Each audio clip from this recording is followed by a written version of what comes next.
Climate change is a dangerous thing. We all thought polar bears were going to be the first casualties of global warming. Barnaby Joyce is about to prove that it's actually politicians. The head of the serpent is net zero, a lunatic policy, complete lunacy. More parliamentary careers have expired because of climate change politics than just about any other single issue. A lot of political bodies on the road to net zero. By my count, 6 prime ministers have gone from rooster to feather duster because they misjudged the public or their party room regarding climate change. We first got serious-ish about this issue in John Howard's final term in office. Al Gore had just scared the living bejesus out of us with the release of An Inconvenient Truth. The scientific consensus is that we are causing global warming. That forced little Johnny to confront an issue he and his party had been studiously ducking since they won the '96 election. With polls leading to the 2007 election suggesting net zero would be the number of seats held by the coalition if they didn't get some kind of climate policy in place, Howard set out his vision. I thought we should plant a tree. A vision which was comprehensively rejected by voters who threw in with Australia's freshly minted, self-professed climate saviour. I'm Kevin. I'm from Queensland. The age of the emission trading scheme. Cap and trade, do you remember that? You were allowed to emit a certain amount and then you bought credits at some kind of international carbon auction. It was a complete debacle because it was so complicated nobody understood it. And with then Liberal leader Tony Abbott warning of a great big new tax, Labor saw the writing on the wall and Rudd was knifed. But I imagine that's the sort of thing an assassin does say.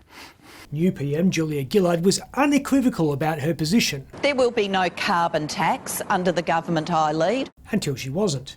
And about face, which contributed to the second coming of Rudd, which contributed to the first coming of Abbott, a lover of budgie smugglers who welcomed the prospect of global warming because it limited the prospect of... You mean shrinkage? Abbott's intransigence on the issue facilitated Malcolm Turnbull's second coming as Liberal leader and first coming as Prime Minister.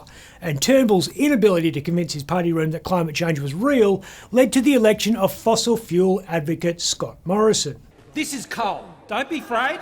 Scotty from marketing soon realised his government was out of step with the average Australian voter who was growing weary of fireside chats about whether climate change was real. Morrison needed a plan, which this show examined in depth in 2021. The plan states that Australia's reduction targets would be 85% achieved by strategies already announced. That's your f***ing plan here? The other 15% would be achieved through further breakthrough technologies. We're going to invent our way to net zero. Welcome again to Muppet Labs, where the future is being made today. And once someone's created this climate change flux capacitor, we're all going to be rich. You've aged. I know. The public quickly saw through the nonsense of Morrison's plan and installed Anthony Albanese on the back of his promise that our power bills would be $270 cheaper under his green energy proposal.